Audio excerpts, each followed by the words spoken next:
사랑하는 성도 여러분, 한 주 동안 잘 지내셨습니까? 혹시 여러분들 중에서 모태 신앙이 있으십니까?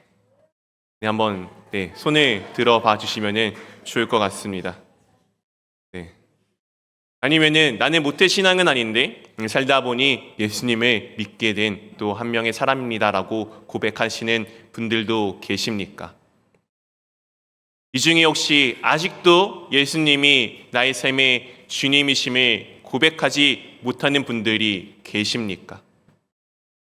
아니면 반대로 나의 삶에 주님은 오직 예수 그리스도 한 분뿐이다라고 고백하시는 분들도 계십니까? 여러분들의 마음과 여러분들의 중심은 어디에 있으십니까? 저는 모태 신앙입니다. 모태 신앙의 별명이 있죠. 무엇인지 아시죠? 못된 신앙 아니면은 못하는 신앙. 참 저는 그게 어렸을 때는 잘 이해가 안 됐는데 제가 신앙생활을 하다 보니 정말 뼈저리게 공감을 하게 되었습니다. 모태 신앙인데 정말 잘 알아요. 성경에 대해서도 많이 알고요. 교회 생활도 많이 아는데 정말 내가 예수님 닮은 제자로 삶을 살아가느냐? 그렇지 못했던 수많은 세월들을 제가 경험하게 되었습니다. 우리가 신앙생활에 어떻게 보면 연수가 오래될수록 아니면 모태신앙과 같이 어렸을 때부터 신앙생활을 해오다 보면은 내가 예수님에 대해서는 잘 알아요. 교회 생활은 잘 알아요. 성경도 잘 알아요. 그런데 정작 내 삶의 신앙과는 정 동떨어져 있는 자신의 모습들을 발견할 때가 있을 때가 있습니다. 우리 여러분들은 어떠하십니까? 예수님을 주라고 고백하는데 나의 삶은 정말 주님을 닮은 삶으로 살아가고 계십니까? 정말 나는 예수 그리스도처럼 예수 그리스도인으로서 살아가는 그 그리스도인답게 살아가고 계십니까? 오늘 그 말씀들을 조금은 마음에 염두에 두고 오늘의 내용들을 살펴보기를 원합니다. 예수님께서 부활하시고 나서 제자들을 지금 앞에 몇 번에 걸쳐서 이미 만나셨습니다. 그리고 오늘의 배경은 예루살렘이 아니라 예수님의 자라왔던 고향 땅 그리고 예수님의 제자들이 함께하였던 갈릴리로 그 배경이 옮겨가게 됩니다. 1절 말씀입니다. 그 후에 예수께서 디베랴 호수에서 또 제자들에게 자기를 나타내셨으니 나타내신 일은 이러하니라. 오늘 예수님께서 디베랴 호수, 갈릴리 호수의 또 다른 이름입니다. 예수님의 고향과 그리고 이 제자들의 고향이었죠.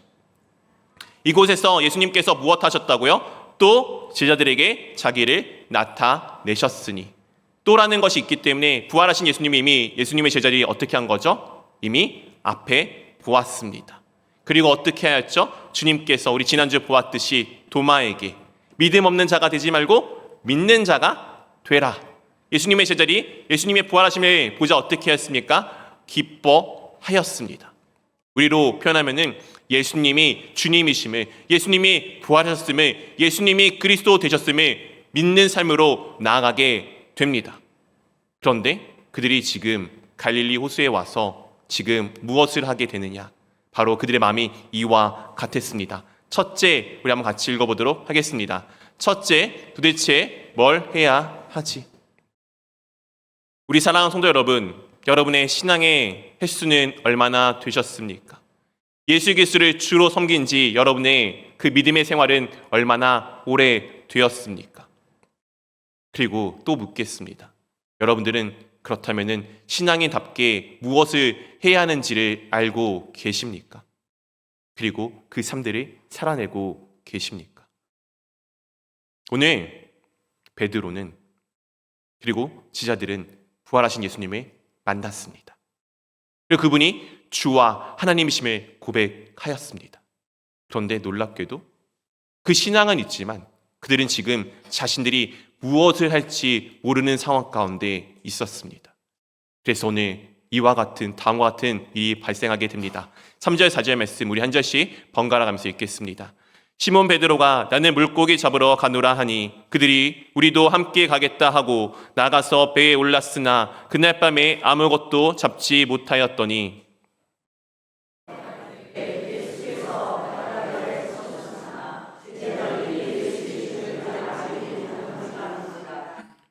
오늘 지금 예수님의 제자들이 갈릴리에 왔습니다. 아마 갈릴리에 온 이유는 예수님께서 갈릴리에서 내가 너희를 만날 거야 라고 하셨던 그 약속을 기억해서일 수도 있고요. 아니면 그들이 원래 자신들이 살던 땅이었으니까 더 이상 예루살렘에 머무는 것이 어려워서 갔을 수도 있습니다. 아무튼 그들이 그곳 가운데 있는 동안에 지금 예수님을 만났고 예수님을 주라고 고백했는데 무엇을 할지 알지 못하는 상황 가운데 있었습니다. 그래서 베드로가 무엇이라 이야기합니까? 나는 물고기 잡으러 가노라. 내가 원래 할 줄 알던 거, 내가 원래 하던 거 그냥 하러 갈래. 내가 지금 뭘 해야 될지 모르겠거든. 그렇게 베드로는 예수님을 만나기 전의 모습으로 다시 자신이 무엇을 할 줄 모르는 그 사람이 되어서 원래 익숙한 그 일을 하게 됩니다. 그리고 무엇 하였다고요? 그날 밤에 아무것도 잡지 못하였더니. 주중에 이제 성경 공부를 하는데 오늘 이 내용 때문에 그리고 앞에 여러 가지 내용으로 인해서 베드로는 과연 어부가 맞나? 왜 물고기를 못 잡나? 라는 논쟁이 있었습니다. 나중에 하나님 나라 가면 물어보십시오. 너는 물고기를 잡은 적이 있느냐? 혼자서 알아서. 어쨌든 이 그날 밤은 영적인 어두운 상태를 의미합니다. 요한복음에서 밤이라는 것은 영적으로 어두운 상태를 의미합니다. 신기하지 않습니까? 예수님을 만났어요. 부활하신 예수님을 만났어요. 그리고 예수님을 주와 하나님이라고 고백했어요.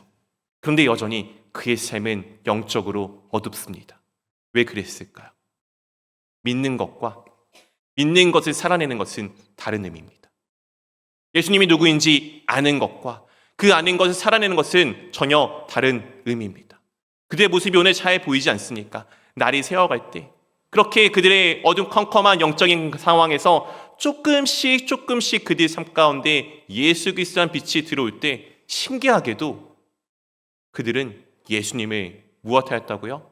알아보지 못하였습니다. 얼마나 그들이 영적으로 무지한지 얼마나 영적으로 깜깜한지 보여주지 않습니까? 우리의 모습도 때론 그렇지 않습니까? 신앙생활을 열심히 했어요. 내가 신앙생활을 나름대로 열심히 무언가 해왔는데 정작 그때마다 내가 뭐 하고 있지? 내가 지금 무엇을 위해 이렇게 열심히 무언가 쏟고 있지? 나는 지금 어디로 가야 하지? 이런 고민들을 해보지 않으셨습니까? 오늘 베드로와 제자들이 부활하신 주님을 만났고 그분의 주라고 고백했지만 그들은 지금 무엇을 할지 모르는 이 상황 가운데 있었습니다. 그런 그들에게 주님이 다음과 같이 묻고 그들에게 다음과 같은 일이 발생하게 됩니다. 5절, 6절 말씀 한 절씩 번갈아 가면서 읽겠습니다. 예수께서 이르시되 얘들아 너에게 고기가 있느냐 대답하되 없나이다.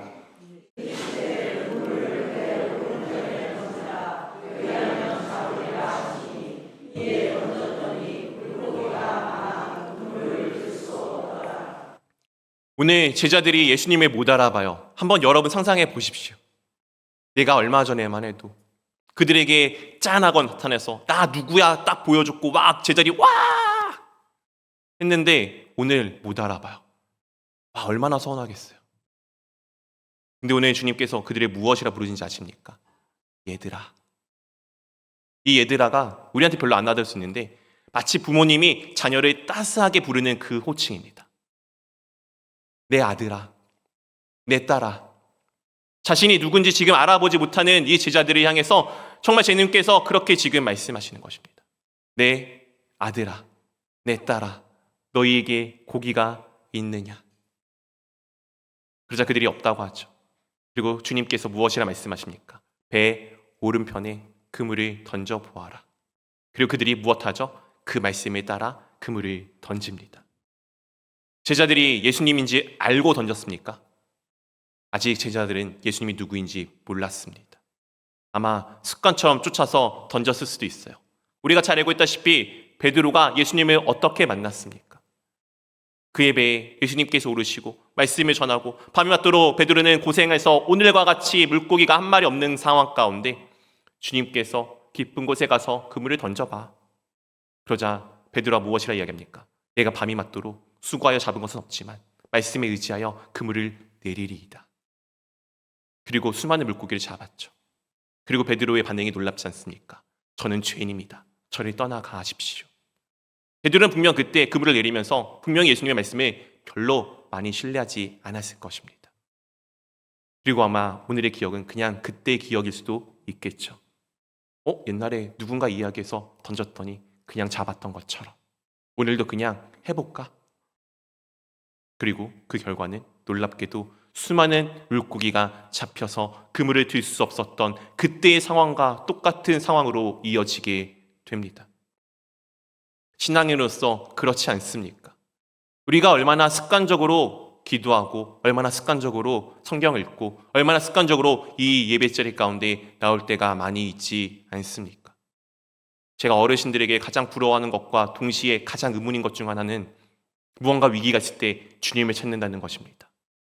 원래 보통 세상 사람들은 깜짝 놀라면 엄마! 이렇게 하는데 이상하게 기독교인들은 주여를 외치더라고요. 저는 아직 그 주여가 진짜 잘 안 나와요. 근데 또 한 번 고민입니다. 진짜 주님을 찾는 것인가? 아니면 습관처럼 엄마 대신 주여로 바뀐 단어인가? 오늘 베드로의 모습은 그렇지 않습니까? 그냥 신앙이 있는 것이 아니라 그냥 습관을 쫓아 전에 했던 것을 쫓아 관례를 쫓아 그 무언가를 하는 모습이 우리 가운데 보여주고 있습니다. 그런데 놀랍게도 그 베드로가 처음 주님을 주라고 고백했던 그 순간처럼 오늘 베드로가 다시 주님을 알아보게 됩니다. 그리고 이런 상황 가운데 육지에 올라보니 다음과 같은 것이 준비되어져 있었습니다. 9절입니다. 육지에 올라보니 숯불이 있는데 그 위에 생선이 놓였고 떡도 있더라. 밤이 맞도록 수고한 제자들, 자신들이 무엇을 할지 몰라서 방황하는 그 제자들, 이 세상의 풍랑 가운데 열심히 풍랑 맞고 고생하고 뼈저리게 무언가 힘들게 돌아온 자녀를 마치 집의 가정의 어머님이 따뜻하게 그냥 된장찌개 끓여주시면서 툭 무심하게 던져주면서 먹어. 다 아시잖아요. 자녀들 얼굴만 봐도 하루 종일 얼마나 고생했을지, 얼마나 그의 삶이 괴로웠을지 알면서도 아무런 신경 안 쓰고 아무런 내색하지 않고 무심하게 그의 일상의 그 따뜻한 한 끼를 챙겨주시는 어머니와 같은 마음으로 오늘 주님이 그렇게 제자들을 받아주십니다. 예수 그리스도가 주라고 고백했는데 일생은 변함이 없어요. 삶은 여전히 어려워요. 삶은 여전히 아프고 내가 무엇을 해야 할지 모르는 가운데 그냥 습관을 쫓아 신앙생활을 해왔는데 여전히 내 삶은 변하지 않고 힘들고 아픈데 그런 그들을 주님께서 야 니네가 이렇게 살아야지 저렇게 살아야지 하는 것이 아니고 그냥 그들의 필요를 채워주십니다. 근데 그 마음이 조금은 느껴지십니까?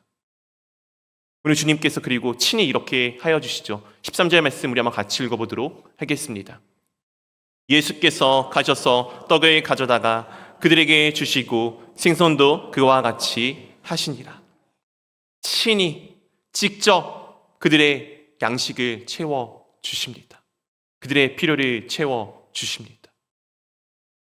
여러분들이 예수님이라면 이 삶들이, 이 행동들이 이해가 되십니까? 예수님의 마음을 하나도 몰라요. 예수님을 믿는다고 이야기하면서도 여전히 모르는 그들의 모습을 보면서 한심해 보이는 그들의 모습을 보면서 오늘 주님께서는 나무라는 것이 아니라 그들의 필요한 것을 채워주셨습니다. 지금도 똑같습니다.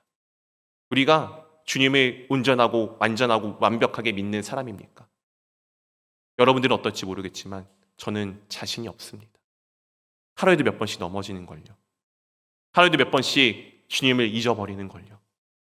근데 그때마다 주님께서 나를 멀리 하시는 것이 아니라 나를 부르시고 힘들지? 괜찮아. 내가 너의 하나님이잖아. 내가 너의 필요한 것을 채워줄게를 얼마나 보여주시는지 모르겠습니다. 근데 주님께서는 그런 상황에도 분명히 우리 가운데 원하시는 것이 있습니다. 우리 두 번째 주제 함께 읽도록 하겠습니다. 둘째, 사랑, 사랑, 사랑. 오늘 주님께서 이 수많은 사람들 중에서 7명의 제자 중에서 특히 베드로를 부르시고 다음과 같은 질문을 하십니다. 우리 15절 말씀입니다. 그들이 조반을 먹은 후에 예수께서 시몬 베드로에게 이르시되 요한의 아들 시몬아 내가 이 사람들보다 나를 더 사랑하느냐 하시니 이르되 주님 그러하나이다. 내가 주님을 사랑하시는 줄 주님께서 아시나이다. 이르시되 내 어린 양을 먹이라 하시고 아침밥을 먹으시고 주님께서 베드로에게 묻습니다. 요한의 아들 시몬아. 베드로는 예수님께서 시몬에게 붙여준 별명입니다. 근데 오늘 무엇이라 부르시죠? 요한의 아들 시몬아. 왠지 상당히 거리감 있지 않습니까? 그렇잖아요. 우리도 친구들 부를 때 별명을 부르지 갑자기 성 다 붙이면서 이름 부르면 되게 낯설잖아요. 거리감 있잖아요. 우리 부모님들 자녀들 평상시에는 이름만 부르다가 혼낼 때 어떻게 하십니까? 네, 저도 아들한테 똑같습니다. 예성아 부르다가 오계성 성 붙이면 왠지 혼날 것 같은 분위기 만들지 않습니까? 우리 되게 거리감 느끼지 않습니까? 요한의 아들 시몬아, 내가 이 사람들보다 나를 더 사랑하느냐? 너가 여기 있는 모든 것들보다, 네가 사랑하는 것들보다 나를 더 사랑하느냐라고 주님께서 물으십니다. 그러자 베드로가 어떻게 대답합니까? 주님, 그러하나이다. 내가 주님을 사랑하는 줄을 주님께서 아시나이다. 베드로가 네, 주님 사랑합니다라고 고백하지 않아요. 주님께서 안다라고 고백합니다. 참 이상한 대답 아닙니까? 너 나 사랑해? 네가 사랑한 거를, 내가 너를 사랑한 거를 너가 알고 있어. 이런 나쁜 대답이 어디 있습니까? 근데 이런 대답을, 마치 불완전해 보이는 이 대답을, 뭔가 완벽해 보이지 않는 대답을 주님께서 들으시고 무엇을 말씀하십니까? 내 양을 먹이라. 내 어린 양을 먹이라. 예수님의 그 사역에 동참할 것을 지금 초청하고 계십니다.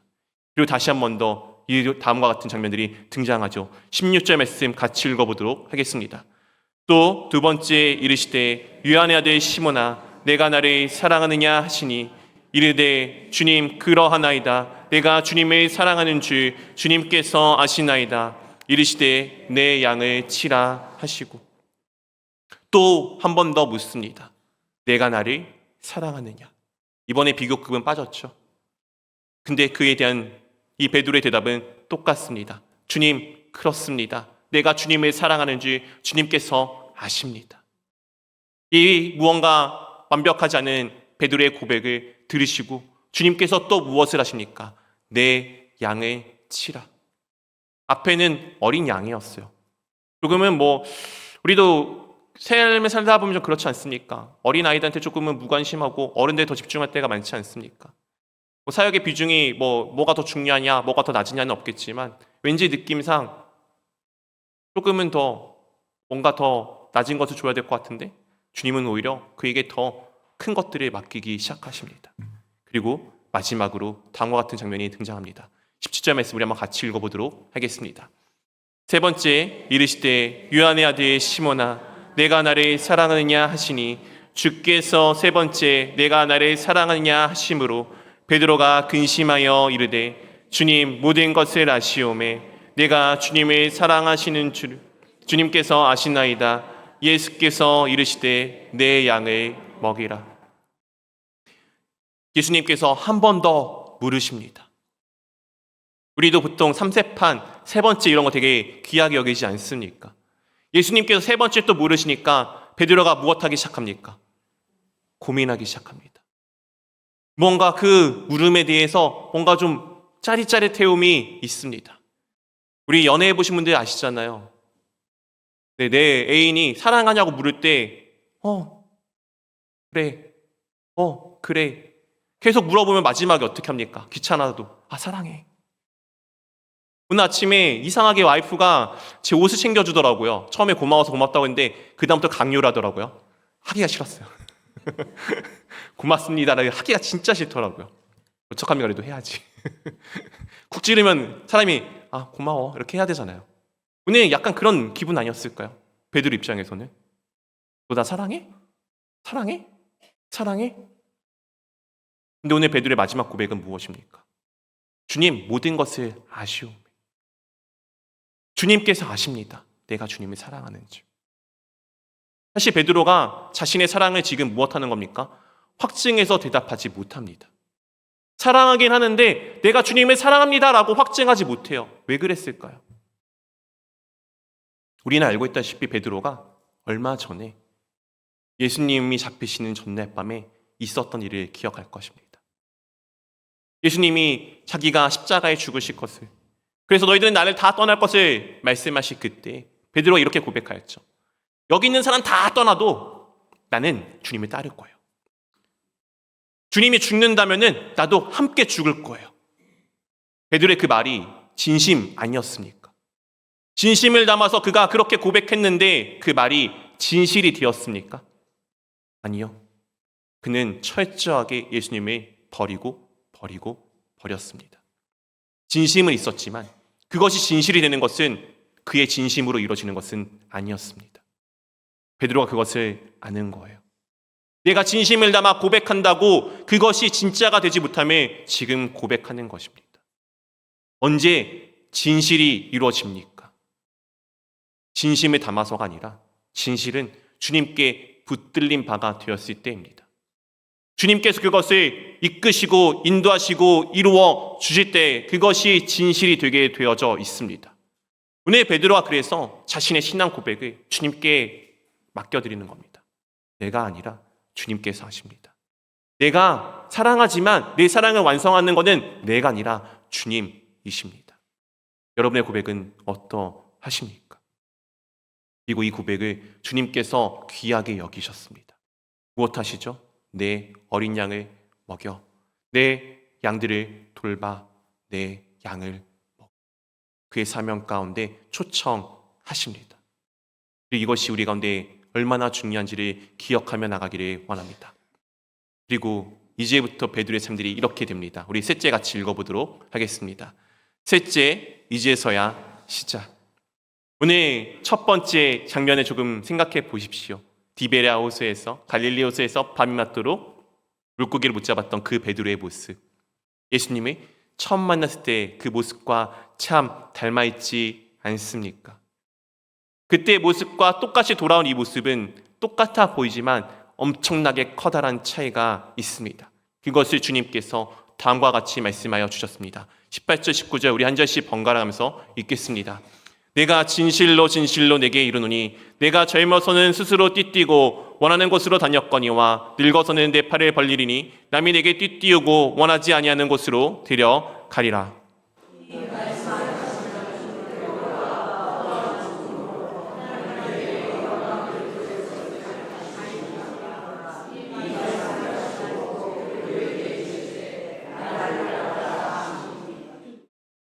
오늘 주님께서 말씀하십니다. 내가 젊어서는 스스로 띠뛰고 원하는 것으로 다녔거니와.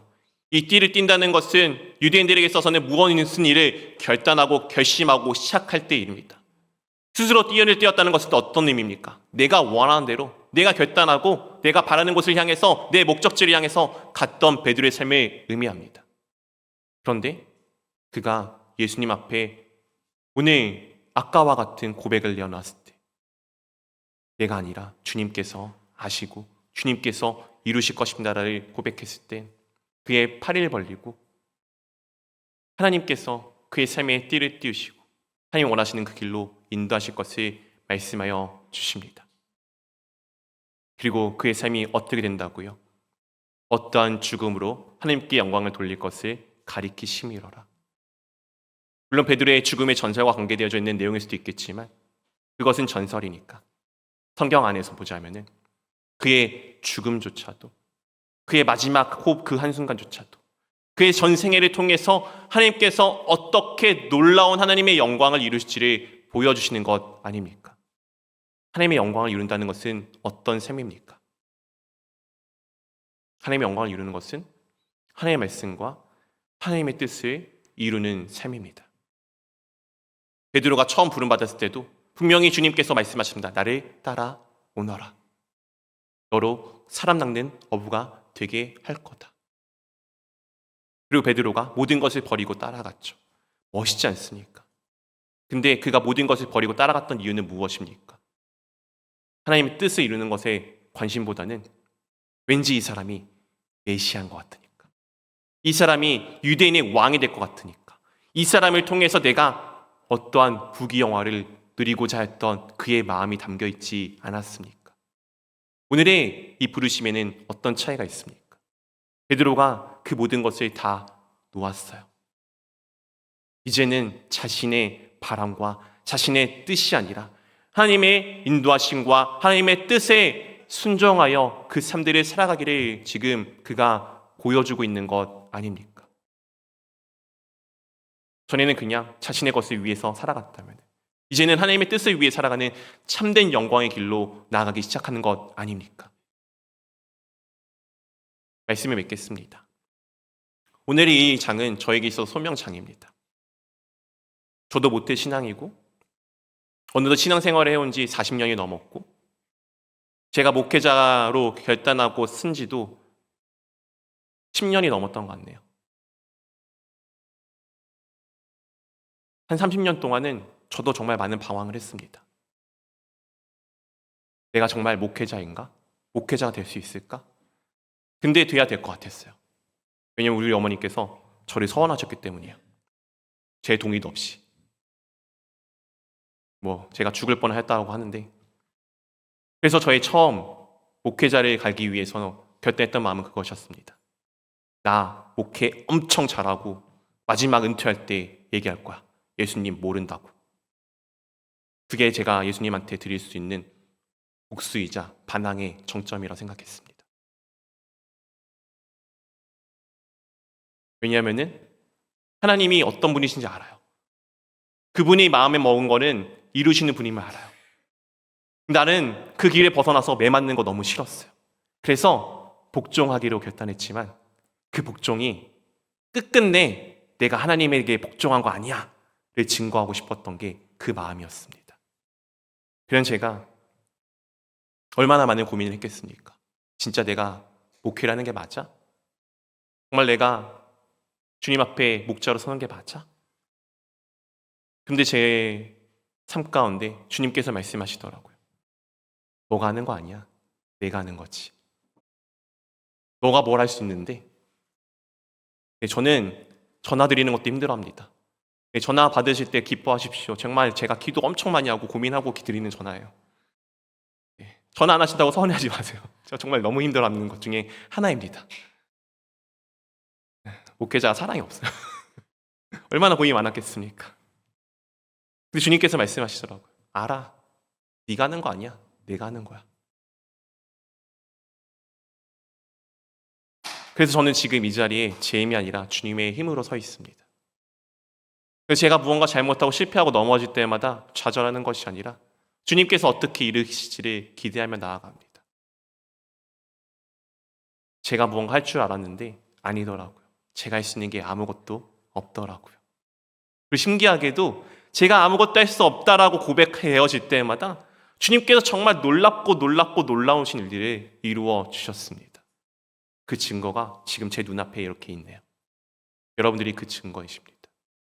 그리고 저도 여러분들의 증거가 되기를 원합니다.